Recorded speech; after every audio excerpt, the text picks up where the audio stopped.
Hello, everybody. Welcome to Take the Black Live, the one, the only, the singular show where we talk about all things sci-fi, fantasy, movies, TV, books, uh, giant hills of sand, giant worms who are also men, who are also kings, wheels, time, houses, dragons, such things as that. Hello, Yeah. everybody. Hello, Andrew. Good to see you. Has been a while. I'm excited you're here too. Hello, Martha Lily. Good to see you too. Good to see everybody, and good to see you, Dan. I'm going to ask you a question. I mean this from the bottom of my heart. How are you? I'm good.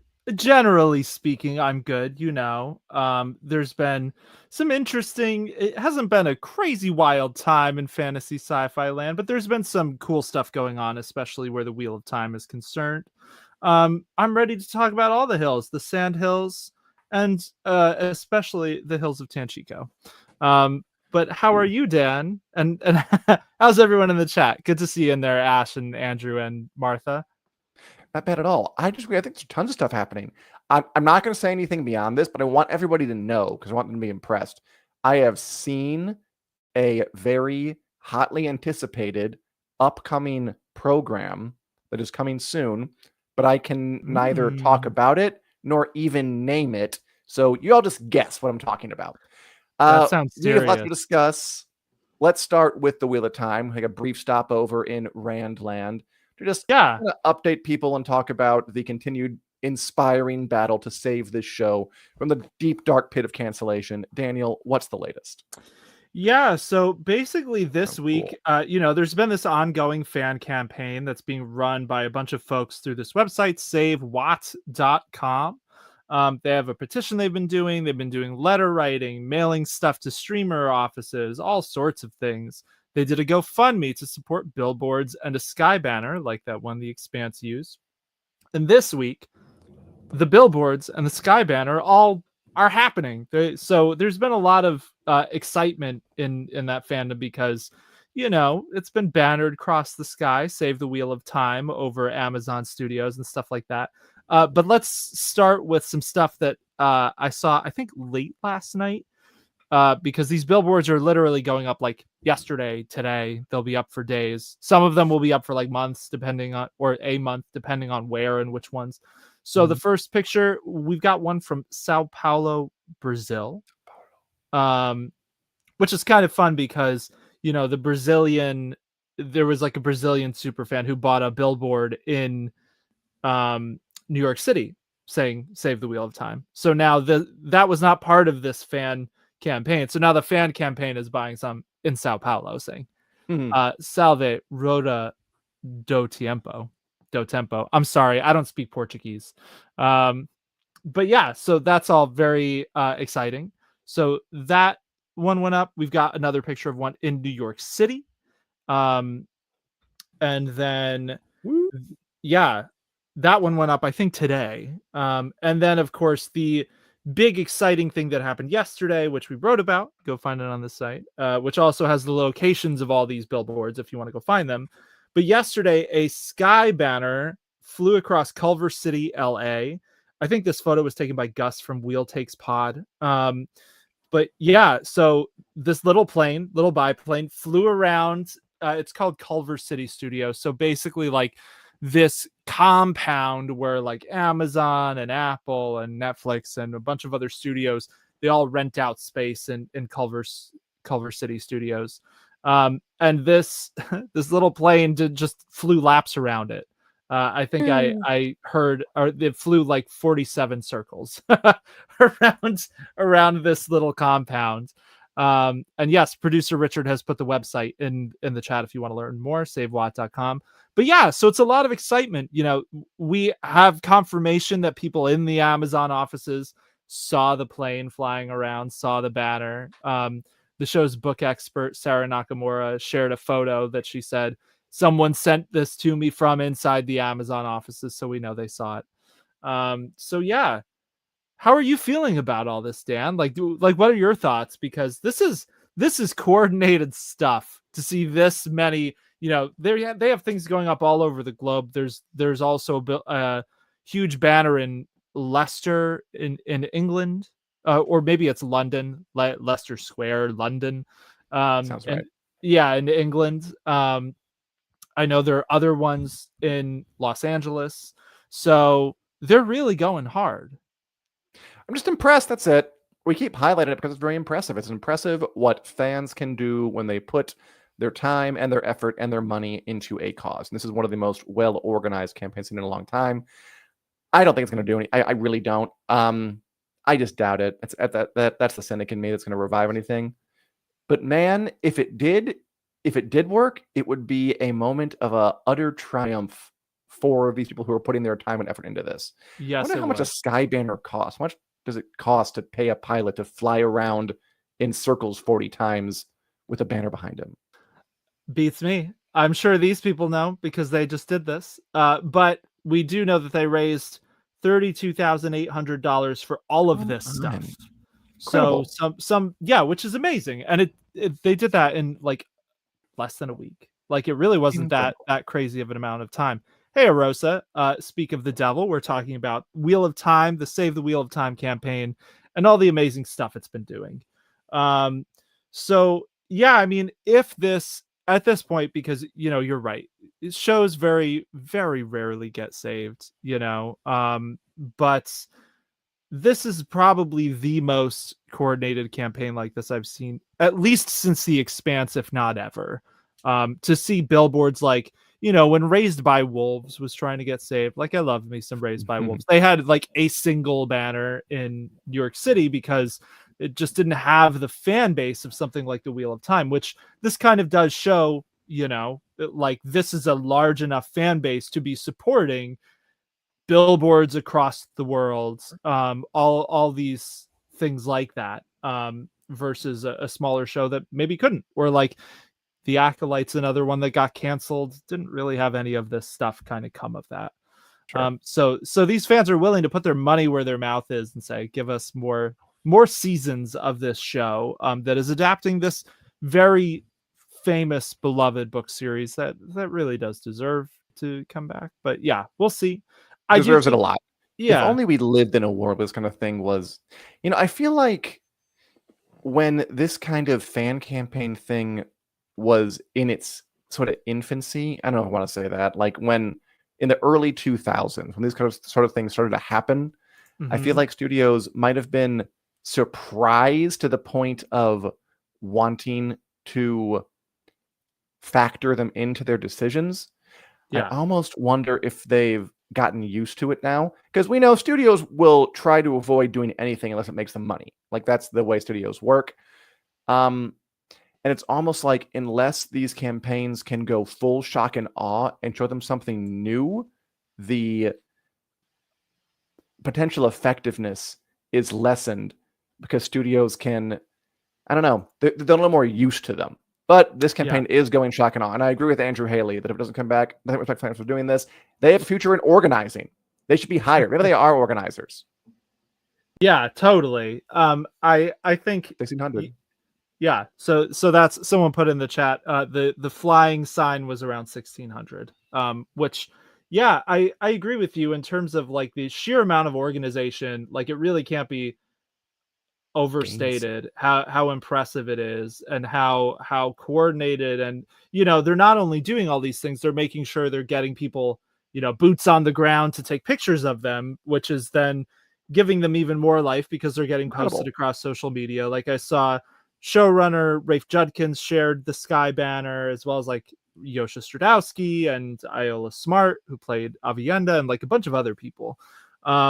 So yeah, it is, I think at this point it's safe to say, if the show does come back, Mm-hmm. these fans will be a huge, maybe even the main reason why, like a huge part of why, if it does get saved. But I It do would think be you're, such an inspirational thing because algorithms are taking over more and more of why Mhm. decisions are made on corporate levels in studios, about TV shows, movies. And this is like a human targeted thing, right? This Yes, is someone gets it up to Tim Cook, or Tim Cook looks out the window of his 1 mile stretch limousine and sees the Sky banner and decides to put it on Apple. It's, in a way, it's old fashioned, which is, again, yeah. very inspirational, very cool. And I hope it works. Which, it's interesting because The only other, like, there have been instances of other shows getting saved, but they weren't. I don't know that they were like this. Like, like Lucifer got like Yeah. another season or two on Netflix. But the big one that this makes me think of is The Expanse, of course, which was also very human focused, where that got canceled after 3 seasons at Sci-Fi. People really loved it, but it just wasn't quite as much of a hit as Sci-Fi wanted, and it was an expensive show to produce. And they, those fans did things like fly a sky banner outside of Amazon HQ, and Jeff Bezos is a fan of the Expanse books. So it targeted that human element a little bit more. But I do think you're right. That's, studios are probably a little more, I don't want to say hardened, but they've seen these campaigns come and go. They are used to canceling shows and having fans outcry on the internet, where all the outcry is amplified and whatever, and then everyone moves on. Like Shadow and Bone not getting saved, even though there was a petition, I am sure. But this, having so many real world things, makes it harder to brush off in that True. way. And I think that's part of why, like, they're having, like, on the Save Watt website, like, they're having people send physical letters to to these offices, to like Apple's offices and whatever, because it's harder to ignore physical mail being dumped on your desk than it is to be like, oh, someone sent me a link and I get sent hundreds of links every day. It's easy to ignore that.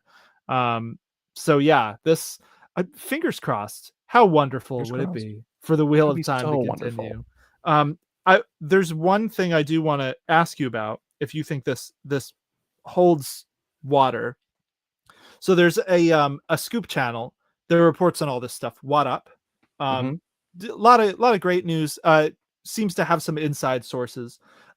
John, the guy who runs that channel, said in a recent video that he had heard from his inside Uh-huh. sources that kind of the soft, like, end of the line cancellation date, where it'll be like the show is too far gone to be saved, is Sure. like late August. Okay. Like, essentially, that's when some of the contracts will lapse. So at that point, they'd have to really renew everything with all the actors and the crew and whatever. Hmm. What do you make of that? Like, do you think we really have this, essentially this month and a half to 2 month window here where anything could happen? Well, Or I do you can't think speak to the exact end date, but yeah, it makes perfect sense on a show this big with a cast this fine and a crew this big and massive. I mean, the longer it goes on, the more time other folk have to get other jobs, and the harder it is to rope them back in. So yeah. yeah, the sooner the better. Yeah, that's pretty fair. I mean, we've seen a small one of these already, even with the book expert, who she's read the books like something crazy, like 14 or 15 times. Sarah Nakamura, who is working on the Wheel of Time, is now working with iWatch Studios, Oh which, no. well, I think this is a push. So Nakamura is very, very well regarded in Hmm. this kind of fandom, very communicative, and people really like her. So I think this is their start of a push for them to try to flip the narrative on iWatch Studios, because for listeners who may not know, iWatch Studios used to be Red Eagle Entertainment. They're the ones who made that rights grab middle of the night Wheel of Time premiere, that was just pilot, rather, that was Billy Zane being losing his mind in a room for like 15 minutes. That was just the prologue of the Wheel of Time. They sued Robert Jordan's widow for defamation when she called them on it. So I think they're trying to really move past that, because they do own the rights to all of this stuff, including the game that is potentially being made and the movies and whatever. But the point I was trying to make is that Sarah Nakamura is now working as their lead narrative and like fan engagement person, basically. And that's a position where if the show came back, I'm sure she could still come back. But it is, when I saw this news on like Dragon Mount, I was like, oh, this feels a little like people are beginning to the fellowship is breaking, as it were. So yeah, it seems like time is of the essence. So Tim Cook, look up, see that banner, and make some good choices. Yeah. Let's not dwell over much on this. It is a bit of a sad topic. mixed with a joyful, exuberant one. Yeah. Let's go on to something. Hello, Julie. I'm sorry it's early where you are. If we could live in Australia and beam out of there, we would. Let's go on to a topic of a franchise that is in very good health, and I don't have to worry immediately about it being canceled anytime soon. Dune. Based on the books by Frank Herbert, set on the desert planet of Arrakis. Giant sandworms everywhere. People trying to overthrow galactic emperors. We're between movies, we're between TV shows, but has some really interesting news I want to talk about because it seems to imply some crazy things. Okay, so Dune Part 2 came out last year, right? Yeah, last year. Everyone loved it. Adaptation of a classic sci-fi book. Timothée Chalamet becomes the Emperor of the Universe after he boots out Christopher Walken, as would happen. We know there's a Dune Part 3 coming, going to adapt Dune Messiah, the next book in Frank Herbert's series. Cool book, interesting book. I'm sure it'll be good. More of a kind of an internal, intimate book, not a giant sci-fi. Much smaller. With lots of action. Yeah, which could be cool. Story. Like, I love the idea that Dune is this, at once, like a big sci-fi tentpole, balls to the wall, action adventure, special effects series, but also has the kind of integrity to be smaller and weirder and stranger. Speaking of, it came out that they have cast in Dune Part 3, based on Dune Messiah, a couple of new actors. Nakoa-Wolf Momoa, who is the son of Jason Momoa, who was already in the Dune movies as Duncan Idaho, will play Leto II, and Ida Brooke, who is in your favorite show, Silo, will play Ganima. Do you know her, by the way? Do you remember her from Silo? I don't off the top of my head. I'm going to look it up while you vamp about this for a second. Sure. Okay, because I have some things to vamp. All right. Yeah. I don't mean to bore everyone here who doesn't know the deep, dark Dune lore, but basically, these two characters, Leto II and Ganima, they're casting teenagers to play him, Jason Momoa's son.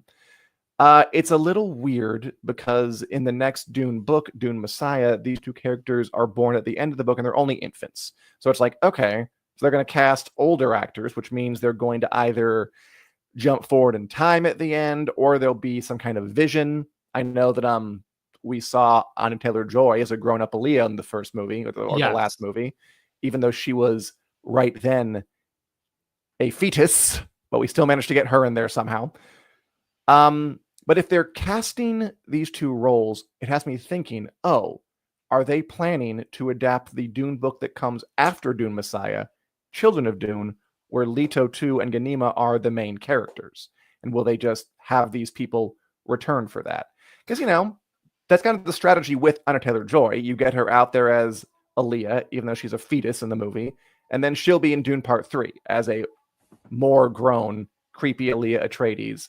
Yeah. With her strange eyes and her prescience and her has the knowledge of a god, even though she's a baby. Dune stuff. It could be a similar thing where they want to front these two characters as older kids, teenagers, who are older than they are in the book, whatever, in Dune Part 3 to set up Dune Part 4, because Denis Villeneuve, who directs the Dune movies, done a great job of directing the Dune movies. I said he's out after Dune Part 3, so he wouldn't do Children of Dune. But the movies have been hits, and I can definitely understand why the studio might want to keep going and make Children of Dune maybe more than Children of Dune, regardless of what Denis Villeneuve does with his time. I'm going to turn it over to you in a second, but I have to take it even further because because talk about it. Talk about the God Emperor. Really excited. Man. Do it. Is that let's say this all comes to pass. Let's say Jason Momoa's kid is in Dune Part 3. That sets up Dune Part 4, Children of Dune. After Children of Dune, the story skips ahead thousands of years. Leto II, played by Nakoa-Wolf Momoa, Jason Momoa's son, is now an immortal, thousands-year-old god emperor who is half man, half sandworm. He's been alive for thousands of years. Artist depiction up there in the screen now with CEO. He rules the galaxy with an iron fist. He has an army of followers. He hoards the spice. And also he's a talking giant sandworm. Like, Yeah. would they do that? Would Jason Momoa's kid play the God Emperor of Dune? If they had God Emperor of Dune on the big screen, come to the theater and see this movie where a big giant sandworm man pontificates about reality for 2 hours, I would be so... I don't know. I'd feel something when it happened. Yeah. It'd be a giant risk, a giant swing. It'd be the weirdest big budget movie to ever be made. And I want it to happen. Daniel, am I spinning out, or are my kind of predictions somewhat reasonable? I don't think you're spinning out. I think this is the logical thing to ponder here. You know, you're right. Casting an older actor, I think there are basically two routes here. One is there's going to be some kind of vision that shows, you know, Sure. Paul's kids when they're older. The other is that there's a time jump or something, which we did hear a rumble that's the case, but it wasn't from the most reliable source. So you're taking it with a grain of salt. And the obvious implication is casting Nakoa-Wolf Momoa and Ida Brooke, who played in Silo Shirley in the flashbacks, Shirley as a teenager.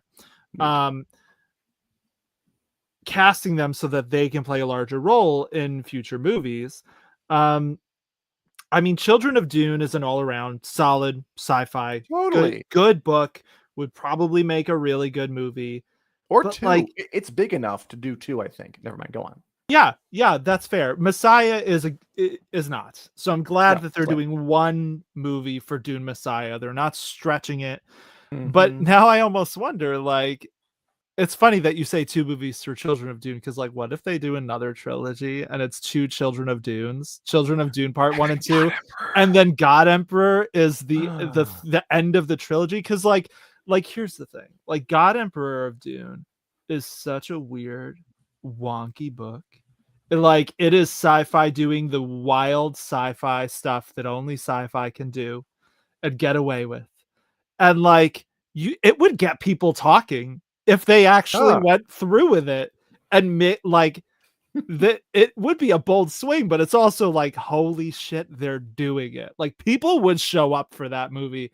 I don't care. Like it feels like it's not like an the kind of risk where it's like, studios, what are you thinking? Like, it's a risk where it's like, this will pay off for you, even if the movie's terrible.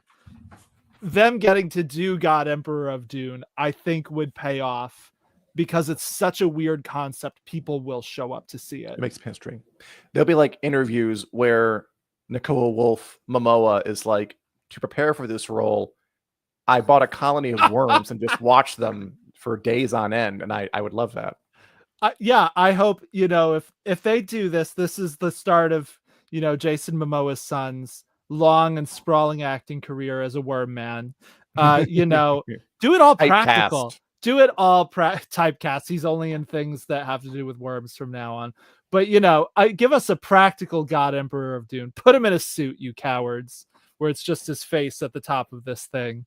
We're getting way ahead of ourselves. But well, I can see the logical question. It's the logical question when you hear Leto II and Ghanima have been cast, and cast early. It is like, you know, there's only one book between Messiah and God Emperor of Dune. So it's not like we're talking way in the distance, you know.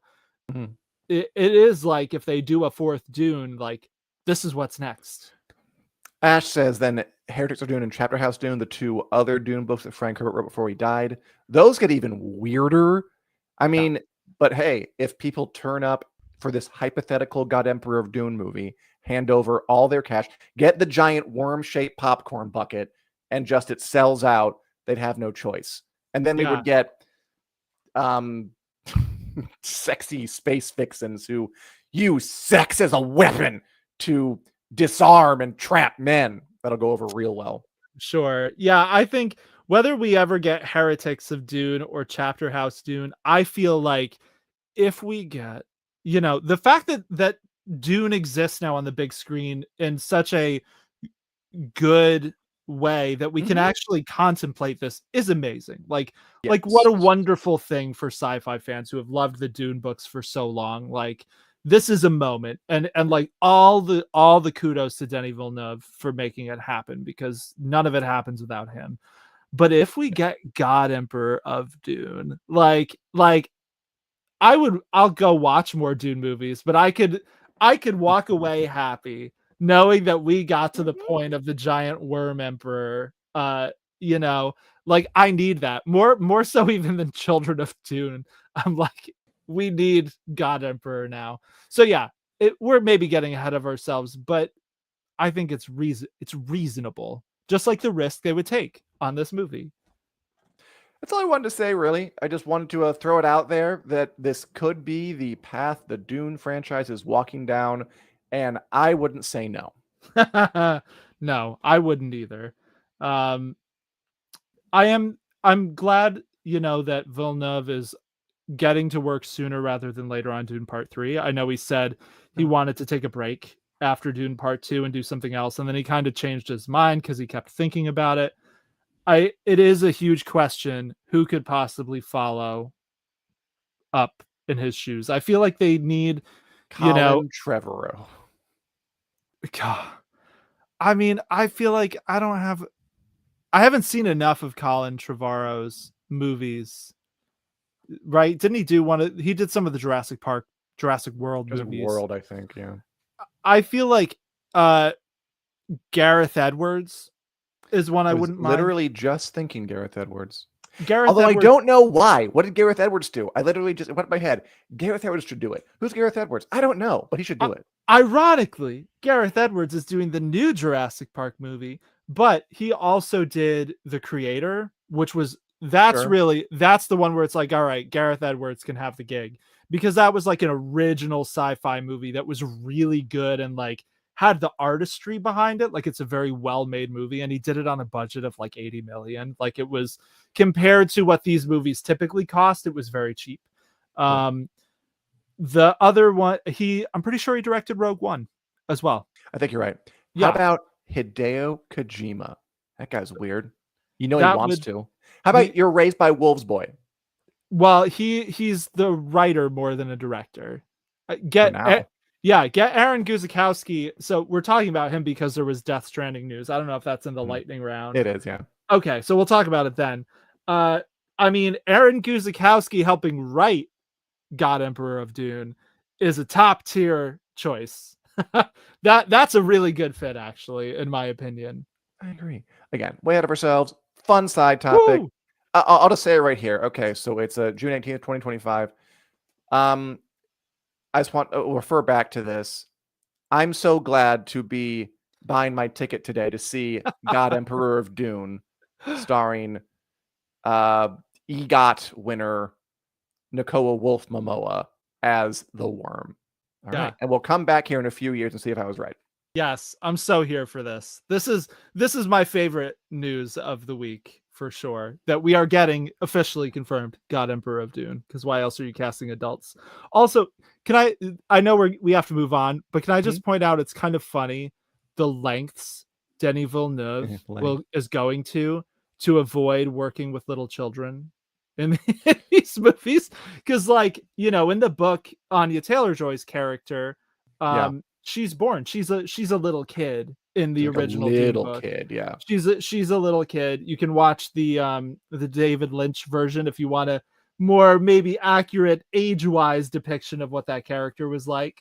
And Denis Villeneuve said he didn't want to work with a kid to do that role, because it's supposed to be a kid with basically the mind of an immortal being, essentially. Which is that's Frank Herbert's favorite thing.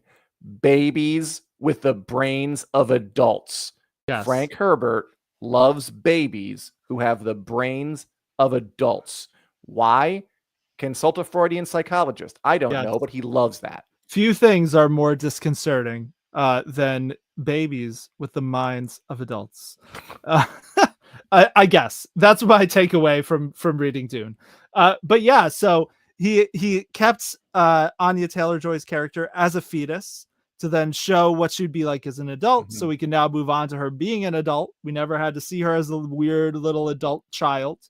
And now we're casting older versions of Leto II and Ghanima once again, kind of setting the stage for maybe we can just skim past some of their early childhood stuff.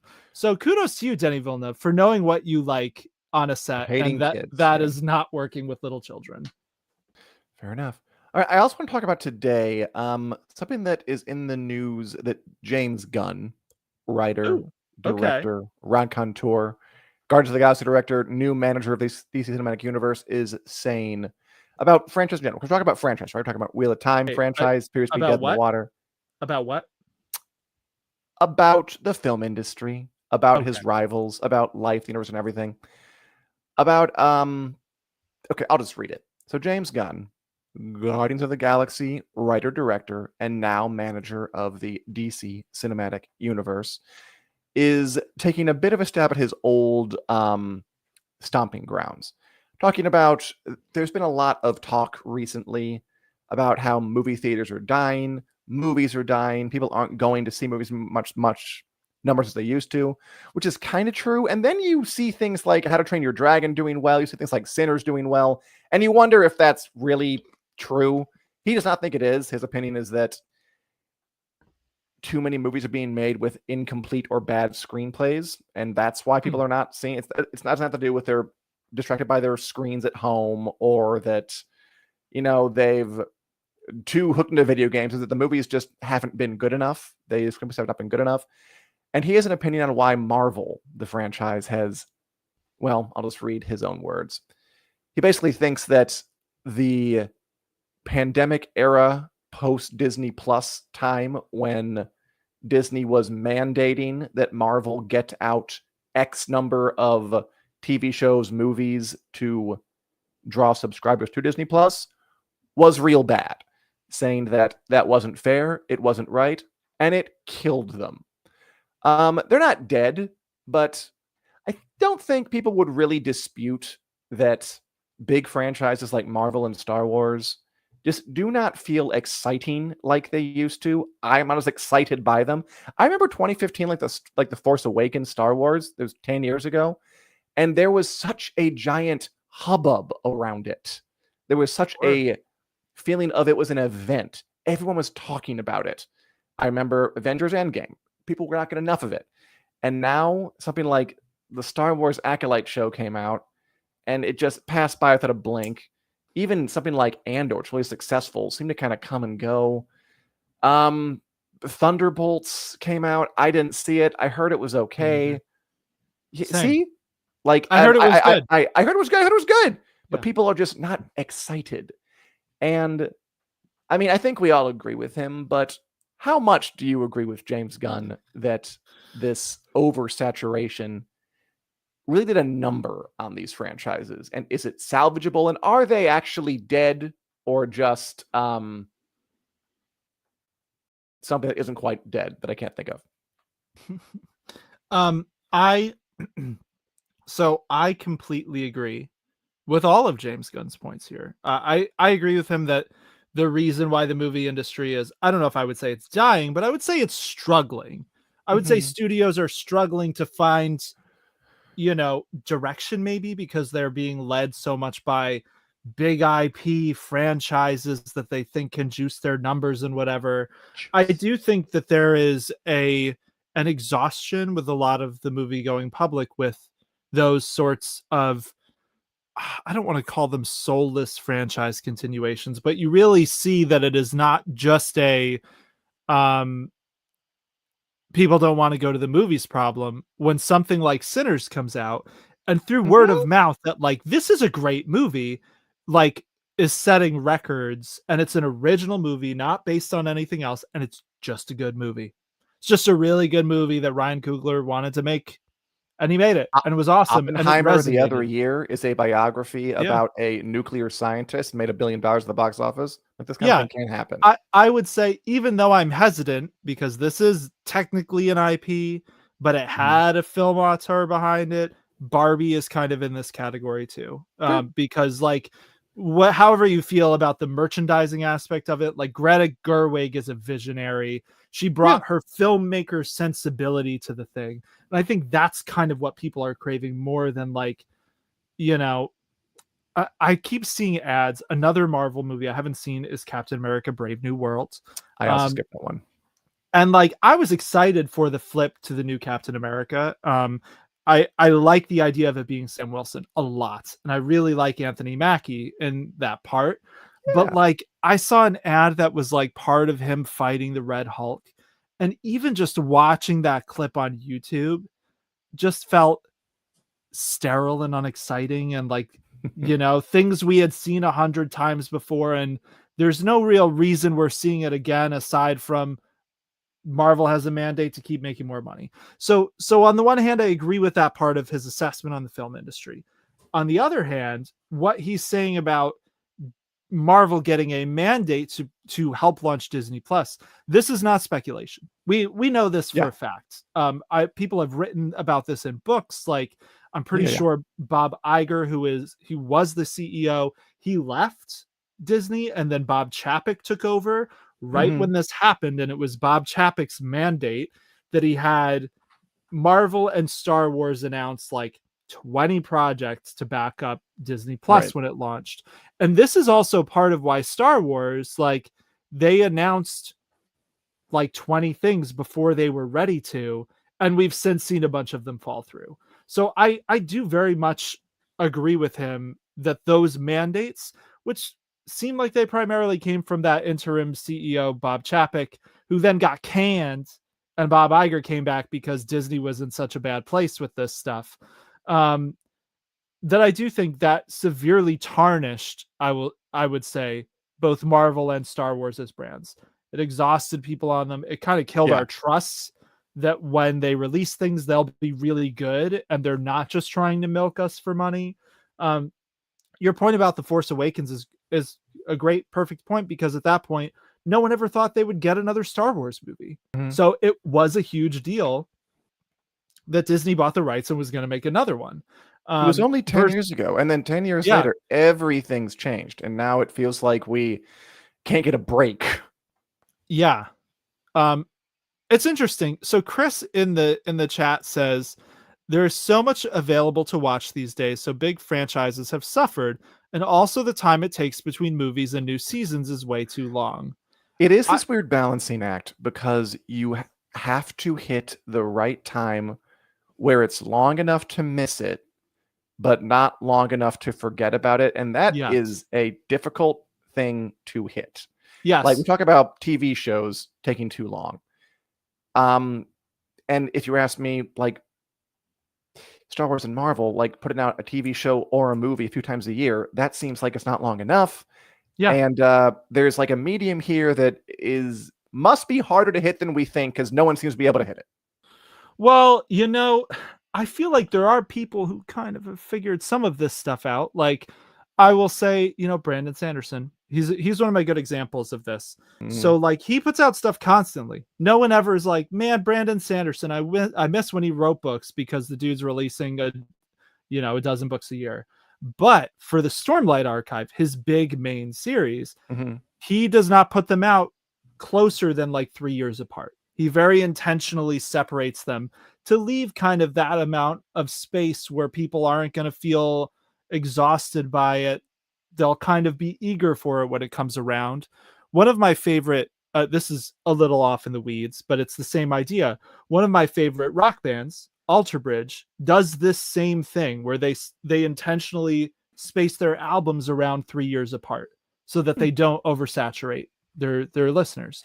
And I think those sorts of lessons, like Marvel and Star Wars, are probably since the Disney Plus era, the two most egregious examples, like maybe in all of entertainment, of huge brands being mismanaged in a way that just totally killed all consumer goodwill. I think you're right.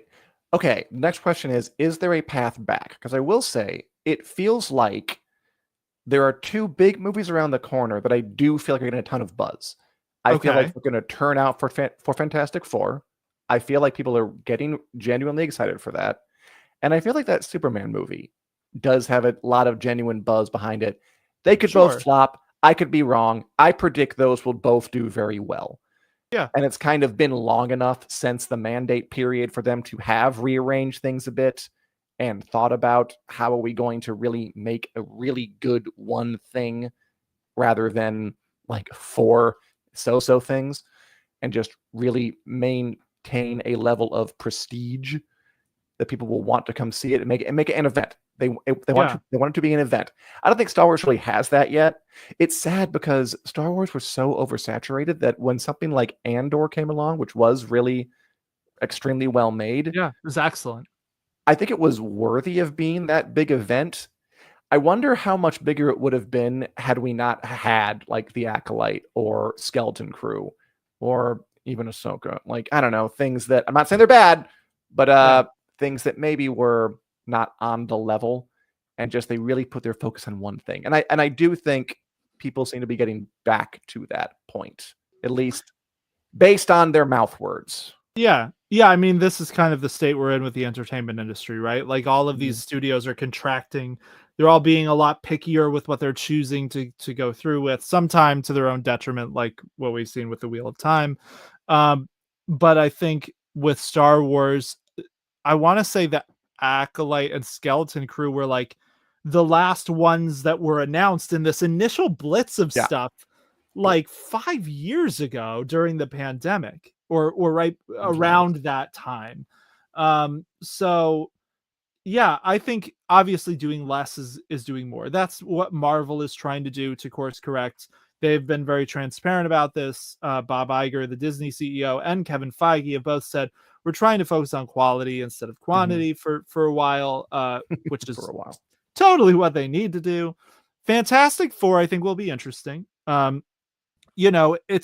It's a period piece. It's a little more accessible than a lot of Marvels because one, it's a very recognizable superheroes, and two, you don't need to have seen every other MCU movie to go watch it, presumably, unlike something like, Captain America Brave New World or even Thunderbolts, which are very MCU connection heavy movies. Like, Thunderbolts, all those characters come from different movies. And they were all like the B tier people from those movies too. But I mean, I did hear that Thunderbolts did very well. Me too. But again, neither of us saw it. That's true. Superman, I think, is one of those perennial characters. Like, that's not quite in the same issue because the old DCEU kind of died, and an ignominious death, and now this is a new start to it. It's a fresh thing. It feels fresh and new because it's so tonally different than what came before.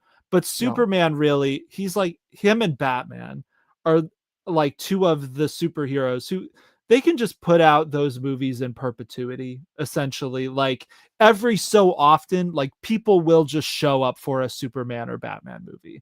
They're like the two most recognizable superheroes in the cinema. Well, like if you look at like the amount of time that they have had relevance at the movies, it's significantly more than any other one that we have. They're huge. I would argue that Batman's a bigger draw than Superman, though. Like Superman has had aborted franchise. Remember when we were like 2 and they tried Superman Returns, which is this I always forget it. Attempted comeback. Yeah, and it didn't go anywhere because it just didn't do well enough. I always forget. Man of Steel didn't get a sequel either. So he is not seen to be as reliable. Batman, you can put him in anything and he'll draw. Yeah. It's to the point where you can. James Gunn said something where he talked about kind of Batman, the Batman problem. Where the Batman problem. He's trying to make a new Batman movie, but he's coming up against the problem of every story's been done, and there is already a Robert Pattinson Batman series that has a sequel in the works. So what is the reason for a separate Batman movie that stars somebody else as Batman, who is not Robert Pattinson, that will air alongside the Robert Pattinson Batman movies? What is the reason for that to exist? And I feel like the thing he's not saying is there probably isn't one. But as much as he's bragging, not bragging, much as he's advertising that he does not have a Marvel-like mandate to produce X number of things a year, I feel like there probably is a mandate. Like, that's how popular Batman is. Bring us at least 2 Batman series. And so the mandates are still hanging around in one way or another. Yeah, I mean, I think that's tricky. I think less so that I feel like there's a mandate that bring us two Batmans. I think it's more so if he's going to build a DC universe using all of the most recognizable DC characters, like he said that Wonder Woman is the other most important one for him to get right. Sure. Superman, Batman, Wonder Woman, they're the big three of DC Comics. Yeah. So if you're going to build a DC universe, it won't really be a true DC universe if you don't have those three characters in it, I think. It's very hard to make a case for a Batman-less DCU. So might not need like his own movie, or they can just somehow rope Pattinson in. Well, there might be other options. Here's the thing with that though. That's exactly what Zack Snyder did, and I don't think it worked very well. So I think there's a lot of learning from mistakes that is happening with this new DCEU. They want Batman, they need Batman in some capacity, but they also don't want to mess up what Matt Reeves is doing because it's working. So it's like if they try to just like shoehorn in Robert Pattinson in you know, the next Superman movie and they mess it up, they risk messing up a very successful franchise they already have running with Batman. So yeah, these are big corporate problems when you are trying to you know, dip from the same pool or whatever. Same well. There we go. They're trying to take from the same well. How do they do it well? Your point about it, is it really necessary, is a fair one, I think. And it really is a question of how much crossover stuff do they want in these. Seems like James Gunn is going whole hog on the whole DCEU thing because the Superman movie has a lot of characters in it. Yeah, which again, it's this eternal dance between kind of a commercial viability and artistic integrity. How much the movie stand on its own? How much is it supposed to just be an advertisement for the next movie? They've been dancing with this since the beginning of the MCU. The dance is not over. Yeah, I think the first one will do well, though. Nicole says we're going to hit a movie. I think we'll have 2 in July. I think they will be hits. And I think that will be encouraging, and I think that will blow the industry up again until it gets too big and contracts again. Man, I love how you just forgot about Jurassic Park there when you said 2. But we can there's a Jurassic Park. No, that's fair. It probably my excitement has been real middling for that, so I'm sure you're right. Superman. No. We got Pedro and Fantastic Four. I have no opinion on Jurassic stuff, really. I haven't seen any of them. I know they're really popular. Any of them? No. You haven't seen the original Jurassic Park, Dan? No, sorry, I haven't seen the Worlds. Oh, okay. The Worlds, you could you could take or leave. That's pretty fair. Yeah, I mean they advertised the third world as the end of the series. That's why it feels so silly that we're getting another one like 3 years Wasn't that later. like a year ago? It was like 3 years ago. Oh, wow. Which is weird, right? It feels like it was a year ago. But yeah, anyway, lots of stuff going on. Is there anything else? So do you think these franchises are getting too big? Do you think they're in danger of collapsing? Things like we were just talking about Dune, or like Game of Thrones is going to have 2 shows. Do you have any thoughts you want to cap this off with? No. I think there are plentiful examples of things creatives can look to, corporate people can look to draw inspiration from and to take cautionary advice from. And it's up to you and me, if you want to pay me a consultancy fee, to navigate through the bramble. Moving on, Daniel, is there anything that you or me or anybody out there is just watching lately that you want to get off your chest? The main thing I have been watching, so Murderbot, still in its first season, still enjoying it a lot. I've seen the whole season, so I'm kind of like rewatching it as it airs. I've also been watching not sci-fi or fantasy, but the final season of Cobra Kai. I'm finally into. I watched the second chunk.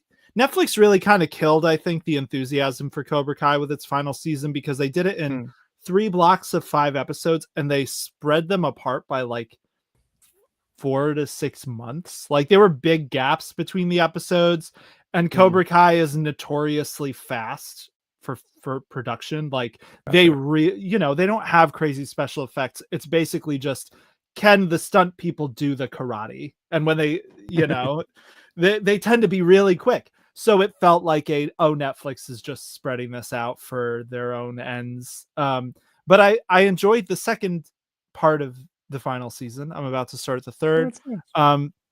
It's definitely like, the show's gotten pretty wild and out there from its humble beginnings of just being about a washed up karate teacher who was the bad guy in the first movie teaching a bullied kid to fight back against his bullies. We're really out there in the weeds now. There's one part where Daniel LaRusso gets put in a dog cage. He gets kidnapped. Right. So they really, but that's part of the show's charm too. It's so ridiculous. It knows it's being ridiculous and it invites you to laugh along with it.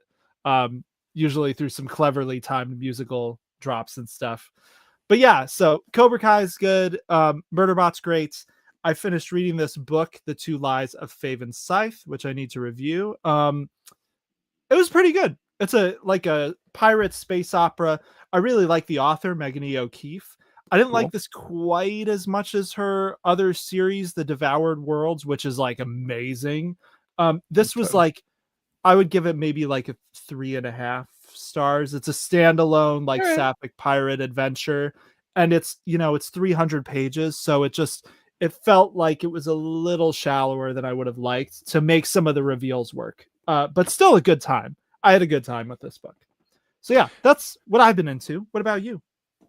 I have two things. Again, I'll just reiterate, I have watched a very hotly anticipated, as yet unreleased program that I can say nothing about. All you can do is guess and seethe with jealousy. Julie, enjoying Dead City. Looking forward to the Gilded Age coming out soon. It might be our last show with you for a while next week. I wonder if we could do another the Seven Kingdoms next week, because I've been reading that, and it is quite wonderful. I gotta say, the short story The Hedge Knight is pretty delightful, and I do have thoughts. Maybe we'll talk about that for like a special mini finale. That's a great idea. That's it. I'm fully behind that, and listeners, people in the chat, we'll talk about why I'm not going to be around for a minute, probably after next episode. But I think ending it in Westeros for a little bit, that feels right to me. So I don't know how far you are in it, but I know it's a short book. I mean, it ain't long. Yeah. So no matter where I am, it should be fine. I'll talk about that later. But before we do that, let's get into the WiC News Lightning Round. We go over a bunch of stories we couldn't get to anybody of the show and give our 20-second opinions. I have organized the crap out of these. I know exactly who is answering who. Is that sarcasm? No, it's not. I really did, because there were several that were very you specific. So I'm going to start by asking you. This one could be for any of us, but I'm just going to ask you because it just felt that way. Daniel, 20 seconds on the clock for your response. Daniel, a man, an actor named Tom Rhys-Harris will play the Batman villain Clayface in a movie about the Batman villain Clayface. Do we need a Batman movie about Clayface? James Gunn says yes. All right. Well, James Gunn, I'm curious to see what you come up with. James Gunn said he was extremely impressed with this audition for this actor. It's funny because he's like a very good looking actor. Clayface is a big old blob of clay. He's not a looker. So yeah, it's funny, but I'm curious. I'm cautiously curious about Clayface. The Penguin show was good. It was.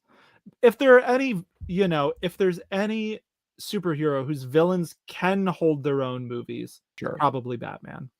All right. Here's one for you, Dan. Michael Sheen isn't sure if the final Good Omens episode will be released. What?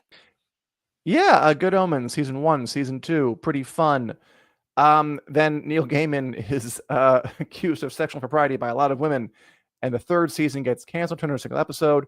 I assume we would actually get it. It's the first time I'm hearing that it might not even be released. I think it'll probably be released. I'm not sure if they filmed it yet either. Weird place for Good Omens fans. Wow. Sorry that happened for a lot of reasons. Condolences, Good Omens fans. Daniel, what is the latest on the Brandon Sanderson book, his next novel, Isles of the Emberdark? Yeah, so this is Sanderson's fifth secret project. It was part of his crowdfunding campaign for Words of Radiance. He announced that he got it in early from the printers, so they're shipping it out early. It's shipping out to backers on July 1st instead of like November, so much earlier. It's going to be available for public buying not long after that. So, yeah, probably a new Brandon Sanderson book this summer, which is pretty cool. Super cool. I did back that Kickstarter. So I'm gonna get that one because I Right. I had FOMO. I had FOMO from the last time when I didn't. And just between these, I'll just say for Robert and Martha said, is the break a vacation, or I hope we still will have Take the Black. There will still be Take the Black. I just won't be on it for a little while. And we'll talk about that more next week. Dan, so Spaceballs 2, Woo! the highly anticipated, long rumored, long awaited sequel to Spaceballs. It's releasing in 2027 with Rick Moranis and Bill Pullman. Spaceballs was a formative movie experience for me. I saw it before I saw anything with Star Wars in it. It's a Star Wars parody. I love Mel Brooks. He's gonna play Yogurt. Rick Moranis coming back to play the Darth Vader kind of parody, Dark Helmet.